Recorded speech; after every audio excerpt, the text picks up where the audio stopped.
আসসালামু আলাইকুম। আমি ডক্টর মোহাম্মদ রিপন বিশ্বাস। আরবিস একাডেমির ইউটিউব চ্যানেলে সবাইকে স্বাগতম। অন্যান্য ক্লাসের মতো আমাদের আজকেরও একটা অধ্যায় আমরা সলভ করার চেষ্টা করবো। সেটি হচ্ছে অধ্যায় 9। অধ্যায়ের নাম হচ্ছে দৃঢ়তা প্রদান এবং চলন।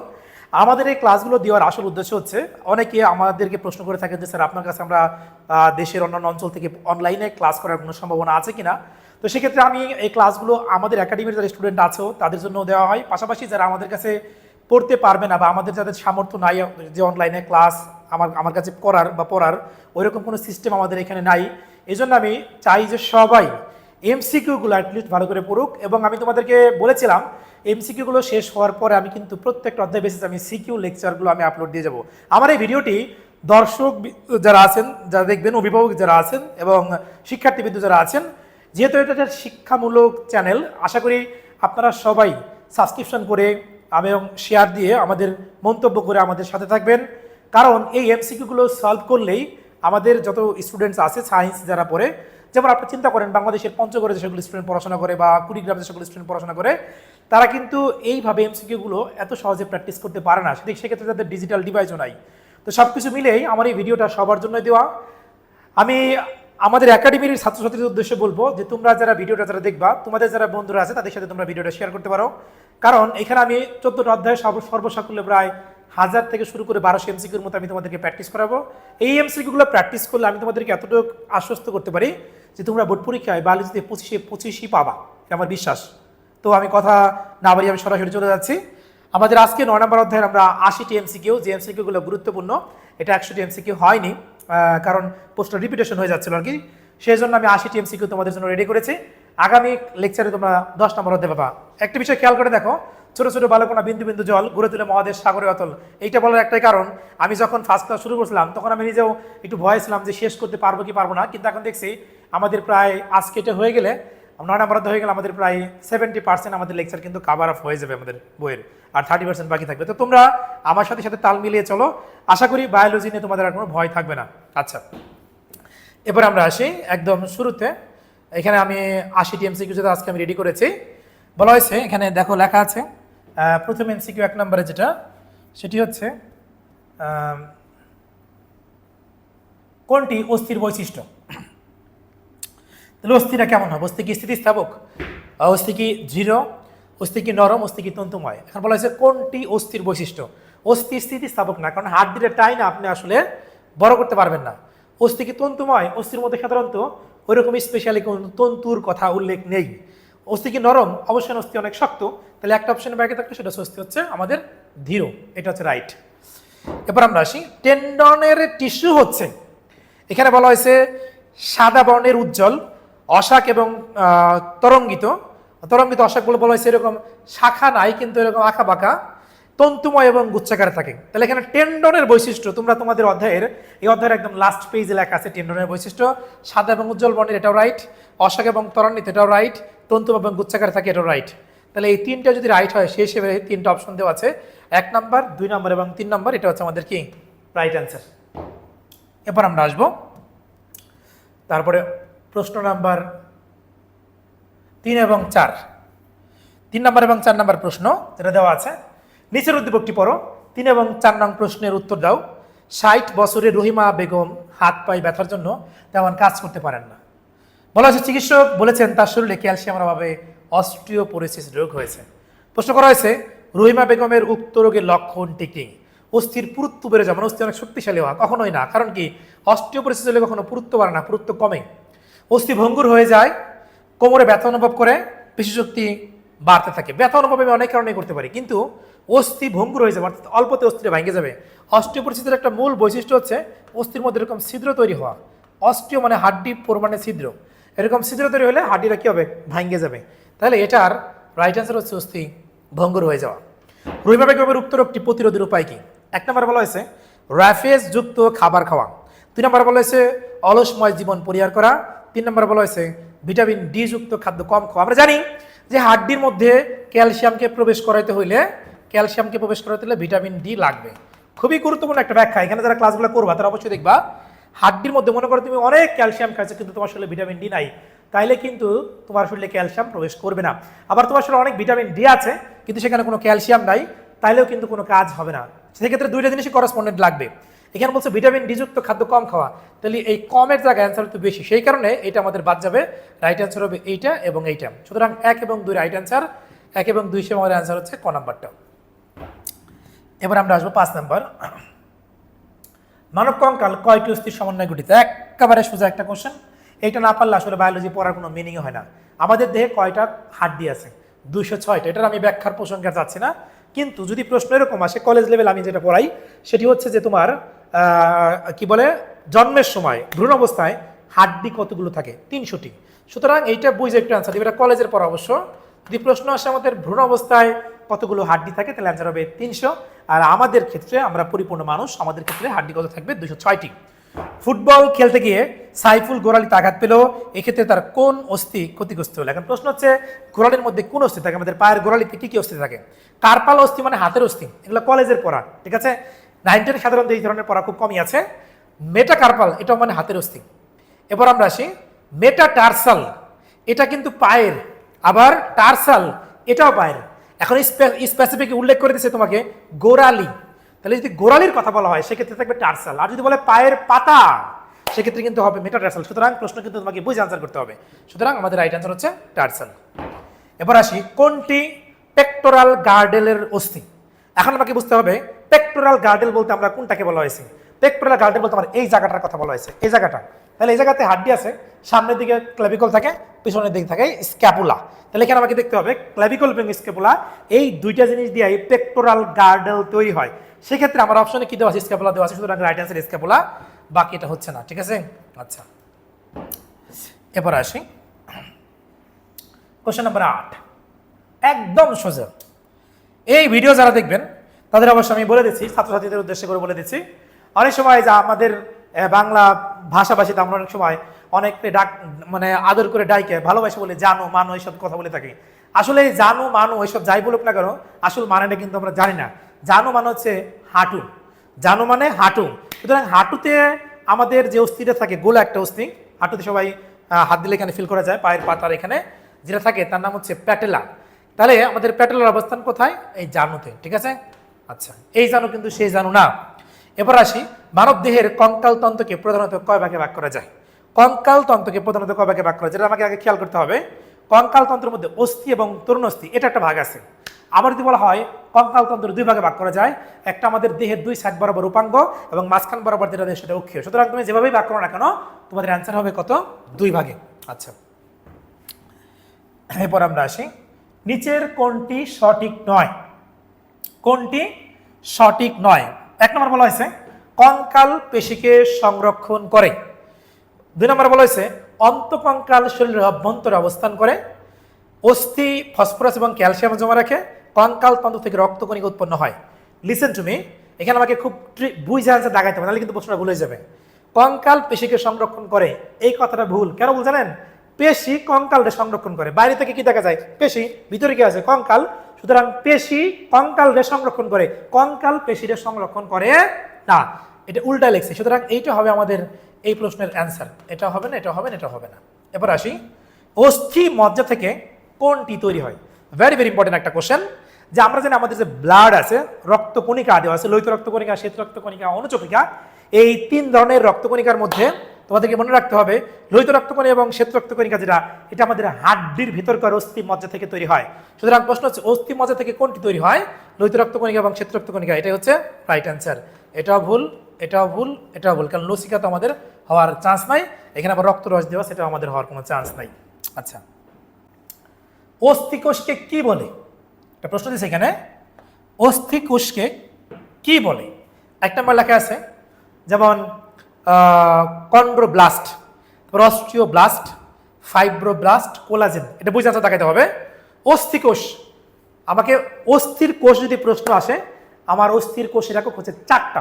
1 নম্বর হচ্ছে অস্টিওব্লাস্ট, অস্টিওক্লাস্ট, অস্টিওসাইট, আর আরেকটা একক আছে অস্টিওপ্রোজেনিটর সেল। এটা কলেজের বইয়ের মধ্যে দেওয়া আছে। তবে অস্টিওপ্রোজেনিটর সেল, অস্টিওব্লাস্ট, অস্টিওক্লাস্ট, অস্টিওসাইট। তুমি এখানে আবার খেয়াল করে দেখো অস্টিওব্লাস্ট দেওয়া আছে। বাকি যে 3টা আমি বলছি, একটা বলছিলাম অস্টিওক্লাস্ট, এটাও কিন্তু রাইট অ্যান্সার যদি এখানে থাকতো, নাই কিন্তু। আবার আসো অস্টিওসাইট এটাও কিন্তু রাইট অ্যান্সার।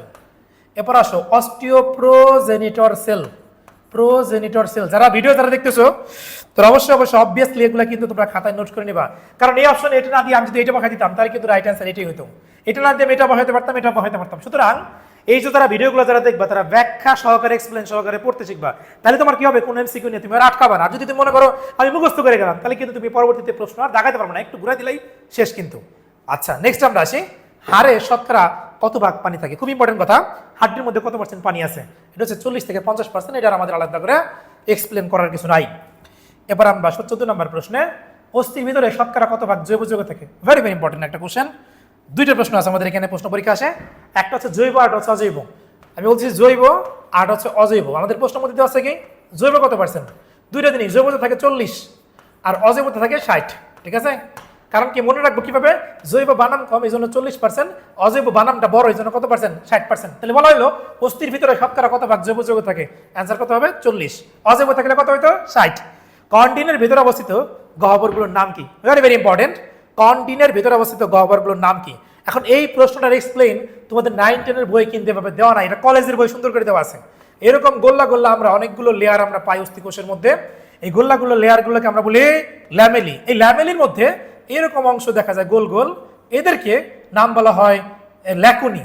আর এই ল্যাকুনি থেকে এরকম চুলের মতো অংশ বের হয় যার নাম বলা হয় ক্যানালিকুলি।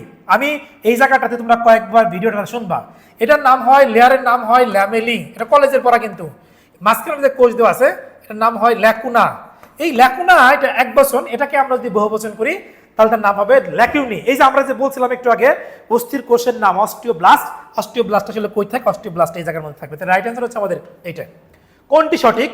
তরুণ অস্থির ম্যাট্রিক্স কন্টিন দ্বারা গঠিত। আচ্ছা 2 নম্বর বলা হয়েছে মাইটোকন্ড্রিয়ার বাইরের স্তরের ভাঁজ খাওয়ানো, এটা ভুল। মাইটোকন্ড্রিয়ার ভিতরের স্তরের ভাঁজ খাওয়ানো। বৃক্কের ভিতরের অংশ হলো কর্টেক্স, নো, বৃক্কের বাইরের অংশ হলো কর্টেক্স, এটা ভুল। মেডুলা হলো মস্তিষ্কের সবচেয়ে বৃহত্তম অংশ, না, মেডুলা মস্তিষ্কের বৃহত্তম অংশ না, সেরেব্রাম হচ্ছে বৃহত্তম অংশ, সুতরাং এটাও ভুল। তাহলে আমাদের রাইট একটা বাকি থাকলো, এটা আমাদের হচ্ছে সঠিক অ্যান্সার, তরুণ অস্থির ম্যাট্রিক্স কন্টিন দ্বারা গঠিত। আচ্ছা এখানে বলা হয়েছে একটা চিত্র দেওয়া, চিত্রের নাম হচ্ছে প, বলেছে প অংশের নাম কি? আচ্ছা আগে আমাকে বুঝতে হবে এটা এটা কি, এটা একটা অস্থি। তাহলে অস্থির দুই প্রান্ত ভাগে যা থাকে তার নাম তরুণ অস্থি। তাহলে পয়ের প্রান্ত ভাগ যেটা সেখানে কি দেওয়া আছে? তরুণ অস্থি দেওয়া আছে, একদমই যে এবং রাইট একটা অ্যান্সার। তরুণ অস্থি কোন তন্তুময় যোজক কলা দ্বারা গঠিত? Very very important. তরুণ অস্থির মাঝখানে কি থাকে? অস্থির মাঝখানে থাকে পেরিঅস্টিয়াম, তরুণ অস্থির মাঝখানে থাকে পেরিকন্ড্রিয়াম। অস্থির মাঝখানে থাকে পেরিঅস্টিয়াম, তরুণ অস্থির মাঝখানে থাকে পেরিকর্ডিয়াম। এখানে পরিবেষ্টিত কাভারিংস এর কথা বলা হয়েছে। এটা যদি তরুণ অস্থি হয়, এই চারদিক দিয়ে যে কাভারিংস থাকে সেই কাভারিংস এর নাম হচ্ছে পেরিকন্ড্রিয়াম। যদি এটা তরুণ অস্থি করে নাম হলে আমি এখানে অস্থি দিয়ে দিতাম, তখন কিন্তু প্রশ্নের অ্যান্সার চেঞ্জ হয়ে যেত, অ্যান্সার হয়ে যেত পেরিঅস্টিয়াম। সুতরাং এগুলা কিন্তু ব্যাখ্যা সহকারে না পড়লে আপনি পারবেন না। কন্ড্রিনের বর্ণ কেমন? খুবই গুরুত্বপূর্ণ প্রশ্ন। কন্ড্রিনটা দেখতে কেমন? এখানে লেখা আছে হালকা বেগুনি, হালকা নীল, হালকা হলুদ, হালকা কমলা। বলছে বর্ণ কেমন? আচ্ছা আমি যদি চিন্তা করি কন্ড্রিন লাস্টে কি আছে? দন্তন্য, দন্তন্য দিয়ে আমার শুরুর স্টার্ট অক্ষর কি? নীল। সুতরাং এটা ক্ষেত্রে মিলাই দিলেই আমাদের এভাবে মনে রাখতে হবে, এছাড়া কিন্তু আপনি পরীক্ষার সময় ভুলে যাবেন। কন্ডিনের গহ্বর কোনটি পাওয়া যায়, বা কন্ডিনের গহ্বরের নাম কি? কন্ডিনের গহ্বরের নাম হচ্ছে ক্যাপসুল। আমি আবারও বলতেছি কন্ডিনের গহ্বরের নাম হচ্ছে ক্যাপসুল। কন্ডিনের মাঝে দৃশ্যমান গহ্বরের নাম কি? কন্ডিনের মাঝে দৃশ্যমান গহ্বর যেটা আমরা দেখতে পাই সেটার নাম কি? এটাকে আপনাদেরকে পড়াই আনছি, নাম হচ্ছে ল্যাকিউনি বা ল্যাকুনা। এবার আসো সাইনোভিয়াল সন্ধিতে নিচের কোনটির উপস্থিতির জন্য অস্থিতে ঘর্ষণ হ্রাস পায়? খুব ইম্পর্টেন্ট। সাইনোভিয়াল জয়েন্ট বলতে আমরা আসলে কি বুঝি? আমাদের সকল যে জয়েন্টের মুভমেন্ট আছে এখানে এখানে এদিকে এদিকে এদিকে এদিকে যা সব জায়গাতে মুভমেন্ট আছে ওই সকল জায়গায় লিকুইড থাকে। এখন ওই লিকুইডের নাম সাইনোভিয়াল ফ্লুইড, এবং দুইটা অস্থির প্রান্ত ভাগে আমরা জানি তরুণ অস্থি থাকে। তাহলে অ্যান্সার হবে ডাবল অ্যান্সার, একটা সাইনোভিয়াল ফ্লুইড বা সাইনোভিয়াল রস এবং আর একটা হচ্ছে তরুণ অস্থি। অ্যান্সার হচ্ছে 4 নাম্বারটা রাইট। এবার আমরা আসবো কোশ্চেন নাম্বার 23। সাইনোভিয়াল সন্ধির অংশ 9 কোনটি? বলা হচ্ছে সাইনোভিয়াল সন্ধিতে কি কি থাকে? সাইনোভিয়াল জয়েন্টের মধ্যে সাইনোভিয়াল রস থাকে, অস্থি সন্ধি থাকে, লিগামেন্ট থাকে, তিনটাই থাকে। এখন বলছে কোনটি নয়, থাকবে না কোনটি? কখনোই সাইনোভিয়াল জয়েন্টের মধ্যে টেন্ডন থাকে না। এটা হচ্ছে আমাদের এই প্রশ্নের অ্যান্সার। করটিকা কোন ধরনের অস্থি সন্ধি? আচ্ছা করটিকা বলতে আসলে আমরা কি বুঝি? করোটিকা বলতে আমাদের যে ব্রেন, যে মাথার যে আমাদের কাভারিংস, এটাকে বলা হয় করোটিকা, পুরোটাকে একসাথে। এখান থেকে যদি আমরা একদম যেসব জায়গাতে চুল আছে আমাদের মাথার, আমি আবারও বলতেছি, এই জায়গাতে কিন্তু স্টুডেন্টদের অনেক একটা প্যাচ লাগে। দুইটা শব্দ, একটা হচ্ছে করোটিং,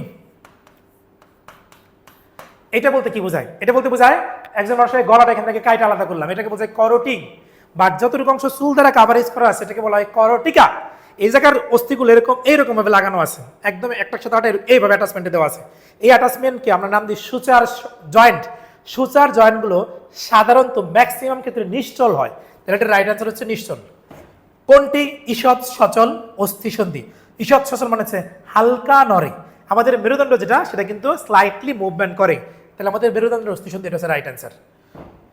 বাকি এগুলো আনসার হবে না। আচ্ছা, নেক্সট আমরা আসি, বল এবং কঠোর সন্ধি কোন ধরনের অস্থিসন্ধির অন্তর্গত? বল এবং কঠোর, আমরা এখানে যেটা দেওয়া আছে, আমি এরকম মুভমেন্ট করতে পারতেছি।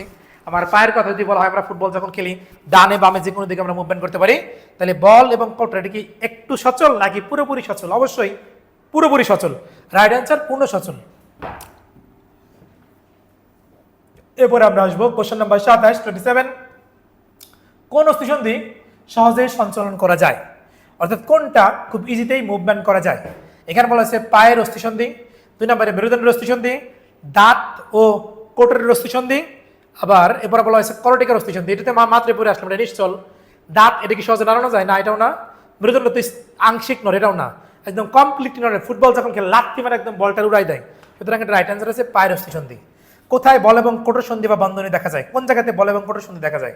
আচ্ছা, প্রথম বলা হয়েছে কাঁধ, তারপরে বলা হয়েছে জানুতে, জানু মানে হাঁটু, হাঁটুর মুভমেন্ট কিন্তু একদিকে কবজার মতো, সুতরাং এটা অ্যান্সার হবে না। আঙুল, এটার মুভমেন্ট শুধু এই দিকে করতে পারে, আমরা কিন্তু ব্যাকওয়ার্ডে মুভমেন্ট করার কোনো সুযোগ নেই, ভেঙে যাবে, এটা হচ্ছে না। জনু, এটাও না। কাদের অংশ যেটা, এটা দেখো আমরা এদিকে এদিকে এদিকে আমরা সব দিকে মুভমেন্ট করতে পারতেছি, সুতরাং আমাদের বল এবং কঠোরের সন্ধি হচ্ছে কাদের সন্ধি। কোনটিকে বল এবং কঠোর সন্ধি বলা হয়? এখানে বলছে উরু সন্ধি, মানে আমাদের কোমরের এখানকার জয়েন্টের কথা বলা হয়েছে। আমরা যে ফুটবল যখন খেলি ডান বাম সব দিকে পাকে আমরা মুভমেন্ট করতে পারি, তাহলে বল এবং কঠোর মানে কি? মানে একটা গর্ত আছে, তার ভিতরে হাড্ডি ঢুকানো আছে, এরকম ভাবে, তাহলে এটা রাইট অ্যান্সার হচ্ছে আমাদের উরু সন্ধি। এটাও হবে না, এটাও হবে না, এটাও হবে না। হিউমারাস এবং রেডিয়াস আলনা অস্থিদ্বয়ের সংযোগস্থলে কোন প্রকার অস্থিসন্ধি বিদ্যমান? হিউমারাস ও এবং রেডিয়াস আলনা, তাহলে এটা হিউমারাস, রেডিয়াস আলনা, এই জায়গার কথা বলা হয়েছে। তাহলে নিশ্চল অস্থিসন্ধি, ঈষৎ সচল অস্থিসন্ধি, কবজা সন্ধি। আমরা যেরকম দরজা জানলা এরকম খুলে এরকম লাগাই, এরকম খুলে এরকম লাগাই, তাহলে আমাদের এই জায়গার জয়েন্ট আছে কবজার মতো, তাহলে রাইট অ্যান্সার হচ্ছে কবজি সন্ধি, এটা রাইট। এরপর আমরা আসবো কোশ্চেন নাম্বার 31 হৃৎপিণ্ডের রক্ত সঞ্চালনের দায়িত্ব পালন করে কোনটি? এই প্রশ্ন একদম পানির মতো সোজা একটা প্রশ্ন বলছে। এটা কি ঐচ্ছিক পেশি, ননৈচ্ছিক পেশি, হৃৎপেশি, কঙ্কাল পেশি? এটা ভুল, এটা ভুল, এটা ভুল। হৃৎপিণ্ডের কাহিনী একটাই, হৃৎপেশি, এটা সাথে অন্য কোনো ব্যাখ্যা করার কোনো প্রয়োজন আছে বলে মনে করছি না। কোনোই সোজা করতে হলে কোনটি সংকুচিত হয়? এই যে কোনোই এরকম আছে, আমি যদি সোজা করতে চাই তাহলে বলছে কোনটি সংকুচিত হয়? আমাদের এখানে আছে বাইসেপস পেশি, এখানে আছে ট্রাইসেপস পেশি, তাহলে কোনটি সংকুচিত হয়? টানবে কোনটা? পিছনের অংশটা, তাহলে পিছনে আমাদের কোন পেশি আছে? ট্রাইসেপস, তাহলে রাইট অ্যান্সার ট্রাইসেপস। এটা হচ্ছে না, এটা হচ্ছে না, এটা হচ্ছে না। আমরা হাতকে ভাঁজ করতে পারি, কারণ আমরা হাতকে এরকম ভাঁজ করতে পারি, কারণ এখানে আমাদের বাইসেপস পেশি হাতকে টান দেয়, তাহলে এখান থেকে খেয়াল করে বাইসেপস সংকুচিত হয়, একবারে সোজা অ্যান্সার। তাহলে এটা আমাদের হবে না, এটা হবে না, এটা হবে না। আচ্ছা, এরপর আসো, কোশ্চেনগুলো কিন্তু অনেক সহজ যদি তোমরা বুঝতে পারো। কোনই বাঁকা করলে কোন পেশি সংকুচিত হয়? বলা আছে আমি যদি কোনই বাঁকা করি, মাত্রই বলছি কোন পেশি? এই পেশি, এই পেশির নাম কি? বাইসেপস, ঠিক আছে, ওকে। তাহলে এগুলো আমাদের হচ্ছে না, এগুলো হচ্ছে না, এগুলো হচ্ছে না, ওকে। এরপর আমরা আসি, টেন্ডন কোন ধরনের টিস্যুর উদাহরণ? টেন্ডনের মধ্যে কোন ধরনের টিস্যু থাকে? এটা কি পেশি টিস্যু, নাকি এটা আবরণী টিস্যু, নাকি স্নায়ু টিস্যু, নাকি যোজক টিস্যু? টেন্ডন একটা যোজক টিস্যু, কারণ এটা অনেকগুলো জিনিসকে সংযোগ করে, তাহলে যোজক টিস্যু, এটা রাইট। এটা ভুল, এটা ভুল, এটা ভুল। এরপর আসো, নিচের কোন অংশটি বেশ শক্ত? এটা কি লিগামেন্ট, এটা কি ফাইব্রোব্লাস্ট, এটা কি তরুণাস্থি? তাহলে এখানে তুমি প্রশ্ন পড়ে আগে বুঝতে হবে এটা কি টেন্ডন হবে নাকি লিগামেন্ট হবে। টেন্ডন এবং লিগামেন্টের মধ্যে টেন্ডন শক্ত, লিগামেন্ট একটু সফট, সুতরাং রাইট অ্যান্সার টেন্ডন। আচ্ছা, এরপর আমরা আসি 37 নম্বর প্রশ্নে, লিগামেন্টের তন্তুগুলি ইলাস্টিন নামক কি দ্বারা তৈরি? এখানে বলা হয়েছে এটা কি আমিষ, এটা কি স্নেহ, এটা কি শর্করা, এটা কি চর্বি? একেবারে সোজা একটা প্রশ্ন। ইলাস্টিন এটা একটা প্রোটিন, সুতরাং প্রোটিনের বাংলা আমিষ, রাইট অ্যান্সার আমিষ। অস্থিসন্ধির অস্থিসন্ধির অস্থিসন্ধির অস্থিসন্ধির তন্তুগুলো কি দিয়ে গঠিত? 1 নম্বরে লেখা আছে লিপিড, 2 নম্বরে কার্বোহাইড্রেট, 3 নম্বরে ভিটামিন, 4 নম্বরে প্রোটিন। অস্থিসন্ধির তন্তুগুলো, অস্থিসন্ধির ভিতরে যে তন্তুগুলো থাকে সেই তন্তুগুলো কি দ্বারা তৈরি? সেই তন্তুগুলো প্রোটিন দ্বারা তৈরি। আচ্ছা, রাইট অ্যান্সার হচ্ছে প্রোটিন। অস্থি বন্ধনীতে কোন বর্ণের স্থিতিস্থাপক তন্তুর সংখ্যা সবচেয়ে বেশি? ভেরি ভেরি ইম্পর্টেন্ট একটা কোশ্চেন।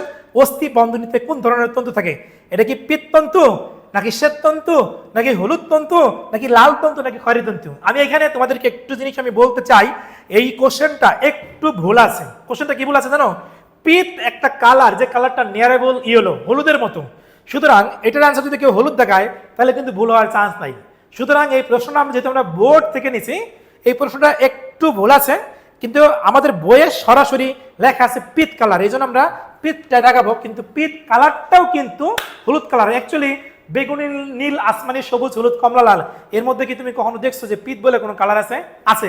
হলুদ যেটা সেটাকে আমরা পিত বলি। সুতরাং এটা রাইট অ্যান্সার, বই অনুসারে আমরা দেখাবো পিত, কিন্তু প্রশ্নটা কিন্তু ভুল।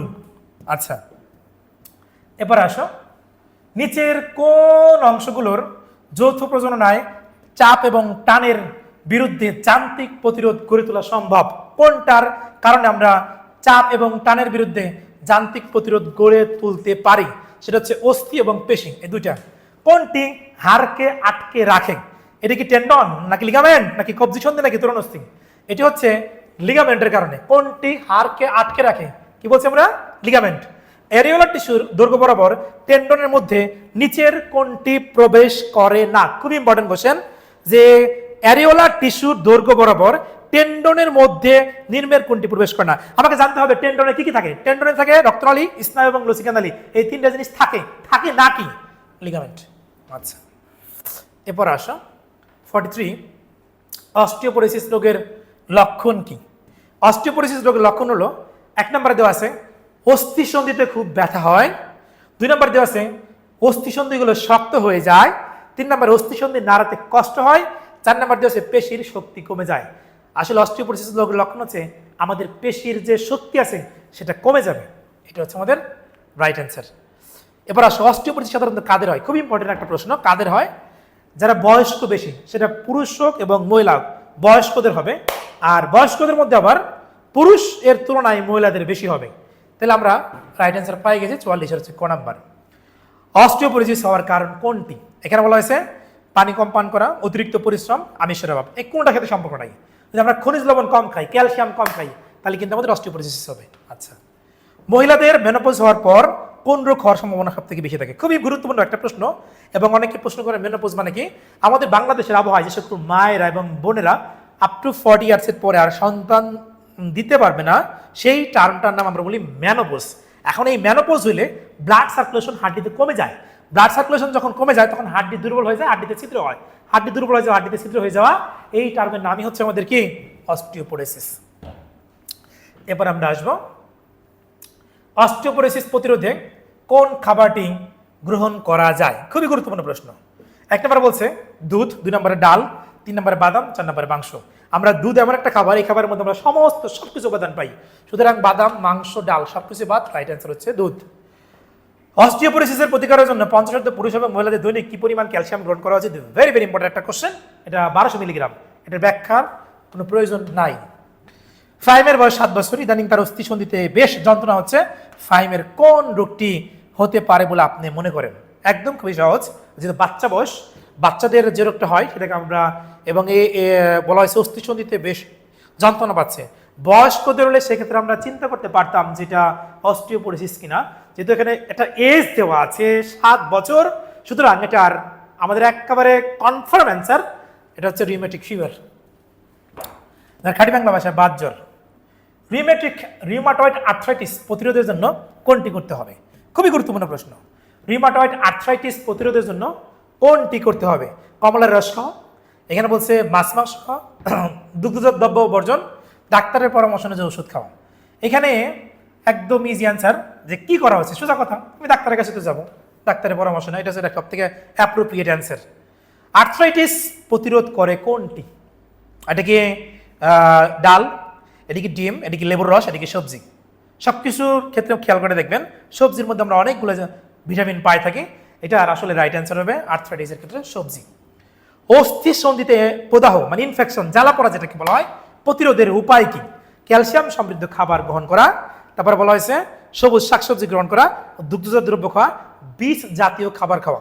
হাড্ডিতে ইনফেকশন যদি হয়, জ্বালা পড়া যদি করে, আমরা যদি বীজ জাতীয় জিনিস বেশি খাই তাহলে মোটামুটি আমাদের সেটা কিছু হলেও কমবে। 52 রাইট অ্যান্সার হচ্ছে 3 নম্বর। এরপর আমরা আসি 53, আমাদের বাহু সঞ্চালনে কাজ করে। আমরা যদি চিন্তা করি এরকম এরকম, তাহলে এদিকে মুভমেন্ট করতে বাইসেপস, এদিকে মুভমেন্ট করতে ট্রাইসেপস, ঠিক আছে? তাহলে এই দুইটা রাইট অ্যান্সার। ডায়াফ্রাম থাকে ভাই বুকের মধ্যে এইখানে, সুতরাং এইখানকার বেশি কেমনি আমার হাত সঞ্চালনে অংশগ্রহণ করবে, এটা বাদ। রাইট অ্যান্সার তাহলে আমাদের কোনটা হচ্ছে 1 নম্বরটা। মানব দেহের ভার বহন করে, বহন এবং কাঠামো দানকারী তন্তুটি কি করে? আমাদের যে কঙ্কাল আছে সেটা আসলে কি করে? এটা কি চলনে সাহায্য করে, রক্ত সঞ্চালনে সাহায্য করে, হৃৎপিণ্ড এবং ফুসফুসকে নিরাপদ আশ্রয় দান করে, আমাদেরকে চলতে সাহায্য করে, এটা নিঃসন্দেহে রাইট। এরপরে বলা হয়েছে হৃৎপিণ্ড এবং ফুসফুসকে নিরাপদে রাখে, আমাদের বুকের খাঁচা হৃৎপিণ্ড ফুসফুসকে একদম নিরাপদে রাখছে। রক্ত সঞ্চালনে হাড্ডি কখনো সাহায্য করে না, রক্ত তৈরি করতে সাহায্য করে, সুতরাং এখানে কিন্তু এটা বাদ যাবে, এইটা এবং এটা রাইট অ্যান্সার, সেই হিসেবে 1 এবং 3 নাম্বারটা রাইট। এবার আসেন 55, কঙ্কাল তন্ত্রের কাজ কি? কঙ্কাল তন্ত্রের কাজ কি? ভারবহন এবং রক্ষণাবেক্ষণ, এটা রাইট। রক্তকণিক উৎপাদন, এটা রাইট। খনিজ লবণ সঞ্চয়, এটা রাইট। রাইট অ্যান্সার হচ্ছে 1, 2, 3। হাতের কুনুইয়ের অস্থিসন্ধি হলো, আমাদের যে কুনুইটা আছে এটা কিন্তু একটু আগে তোমাদেরকে বলছিলাম, পড়াইছিলামও। আমরা যদি চিন্তা করি এই জায়গার কথা বলা হয়েছে, মুভমেন্ট করলাম এরকম, কুনুইয়ের কথা বলা হয়েছে, এটা কি পূর্ণ সচল বলা হয়েছে, এটা কি বল এবং কঠোর সন্ধি কেবল একদিকে নাড়ানো যায়। আচ্ছা, যদি আমরা মুভমেন্ট করতে পারি কবজা সন্ধি, তাহলে এটা পূর্ণ সচল বলা যায়। বল এবং কঠোর কখনোই একটা আটার ভিতরে এরকম গর্তের মধ্যে প্রবেশ করে থাকে না, এটা বাদ যাবে। কেবল একদিকে নাড়ানো যায়, অবশ্যই আমরা একদিকে মুভমেন্ট করতে পারি, এটা রাইট অ্যান্সার। 1 এবং 3 নাম্বার, সেই হিসেবে অ্যান্সার হচ্ছে খ নাম্বারটা। এবার আমরা আসি 57, পেশিতন্ত্রের কাজ। পেশিতন্ত্রের কাজ এখানে কি বলা আছে? বলা হইল অঙ্গ প্রত্যঙ্গ সঞ্চালন, অবশ্যই রাইট অ্যান্সার। 2 নম্বর বলে ভারসাম্য রক্ষা, অবশ্যই আমাদের বডির ভারসাম্য রক্ষা করে, লোহিত রক্তকণিক উৎপাদন করে। ভাই হাড্ডি লোহিত রক্তকণিক উৎপাদন করে, আমাদের মাংসপেশি কখনোই রক্তকণিক উৎপাদন করে না, সুতরাং এটা অ্যান্সার আমরা নিতে পারলাম না। রাইট অ্যান্সার 1 এবং 2, সেই হিসেবে আমাদের ক নাম্বারটা হচ্ছে রাইট অ্যান্সার। মানব দেহে পেশিতন্ত্রে যে উল্লেখযোগ্য ভূমিকা পালন করে তা হলো, আমাদের পেশি মাসেল কি কি করে? 1 নম্বরে বলা হয়েছে গ্লাইকোজেন সঞ্চয় করে, অবশ্যই পেশির মধ্যে গ্লাইকোজেন থাকে। 2 নম্বরে রক্ত উৎপাদন, মাত্রই বলছি রক্ত উৎপাদন কখনো পেশির কাজ না, অস্থির কাজ।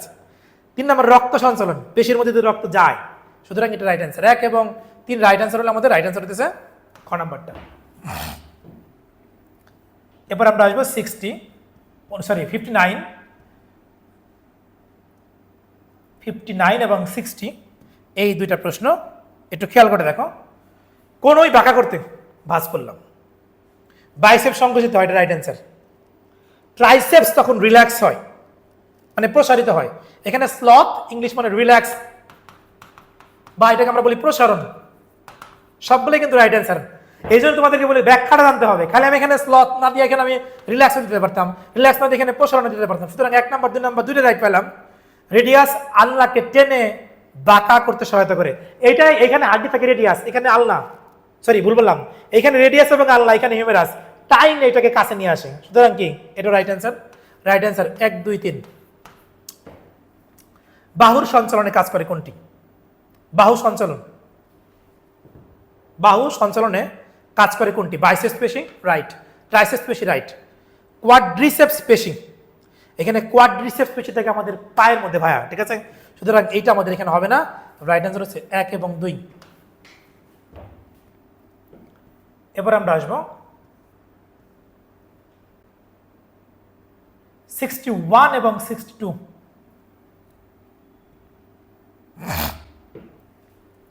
টেন্ডনের মধ্যে প্রবেশকারী অঙ্গগুলো হলো কি কি? টেন্ডন, এই প্রশ্নটা কিন্তু আমরা একটু আগে পড়ে আসছিলাম। টেন্ডনের ভিতরে দিয়ে কি কি যায়?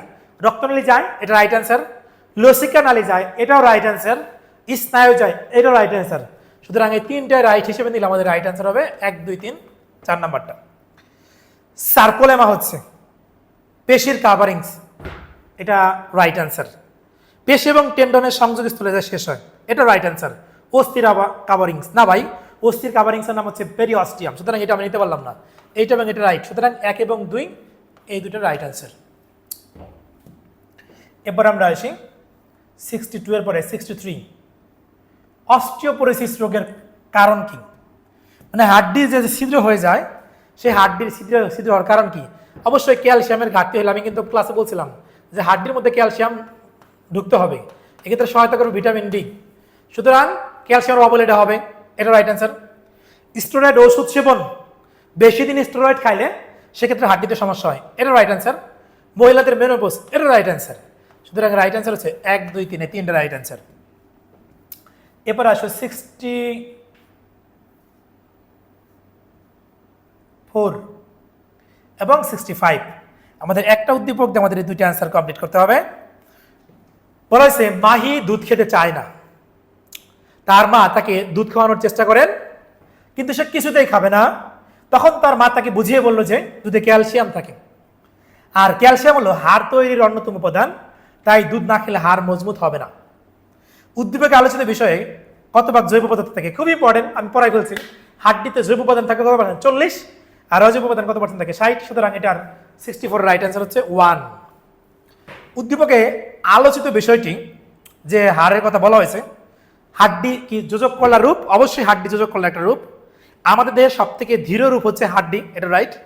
মাতৃকা ভঙ্গুর না, এটা অ্যান্সার আসলে হবে না। মাতৃকাটা ভঙ্গুর, এটা ভাঙে যায়, হাড্ডি তো ভাঙে।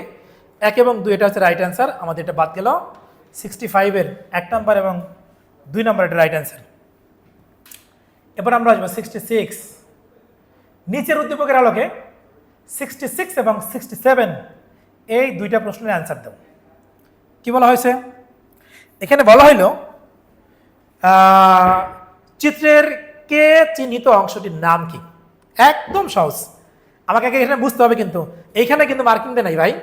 এইখানে মার্কিং দিলে অ্যান্সার হবে অস্থি, মার্কিং দিচ্ছে অস্থির উপরে আপার পার্টে, সুতরাং এখানে হবে তরুণস্থি, সুতরাং বুঝে রাখবেন। কিন্তু চিহ্নিত অংশটির বৈশিষ্ট্য হচ্ছে, মানে তরুণস্থির বৈশিষ্ট্যটা কি বলা হয়েছে? 1 নম্বর বলা হলো যোজক কলার ভিন্ন রূপ, এটা অবশ্যই যোজক কলার ভিন্ন একটা রূপ। 2 নম্বর বলা সাপেক্ষিত নরম এবং স্থিতিস্থাপক, অবশ্যই তরুণস্থির নরম এবং স্থিতিস্থাপক, এটাও রাইট। কন্ডিন নামক রাসায়নিক বস্তু বের হয়, এটাও রাইট। সুতরাং 1, 2, 3 তিনটা রাইট অ্যান্সার হলো আমাদের 67 এর অ্যান্সার হবে 4 নম্বরটা রাইট, অপশন হচ্ছে ঘ।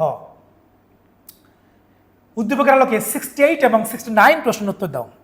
আমাকে দেখতে হবে কি কি প্রশ্ন করছে। এখানে কিউ একটা মার্কিং করছে, পি একটা মার্কিং করছে। বলছে পি অংশটি, এটা যেহেতু হাড্ডিতে মার্কিং করা আছে, তাহলে পি অংশটি যোজক কলার একটা ভিন্ন রূপ, এবং এটা যদি আমি তরুণস্থি ধরি চিত্রেতে, যেহেতু হাড্ডির প্রান্ত ভাগ, সেটাও কিন্তু যোজক কলার ভিন্ন রূপ। সুতরাং তুমি অস্থি ধরো অথবা তরুণস্থি ধরো, দুইটাই অ্যান্সার আসবে কি সেম। এরপর বলছে কিউয়ের জন্য প্রযোজ্য, কি হচ্ছে একদম জয়েন্টের মধ্যে নিয়ে প্রশ্নটা করছে, অর্থাৎ এই জায়গা যে জায়গাটা দুইটা অস্থির মাঝখানে জয়েন্টের প্রশ্ন করছে, কিউয়ের জন্য প্রযোজ্য। কি বলছে এখানে? এই জয়েন্টের মধ্যে কি হয়?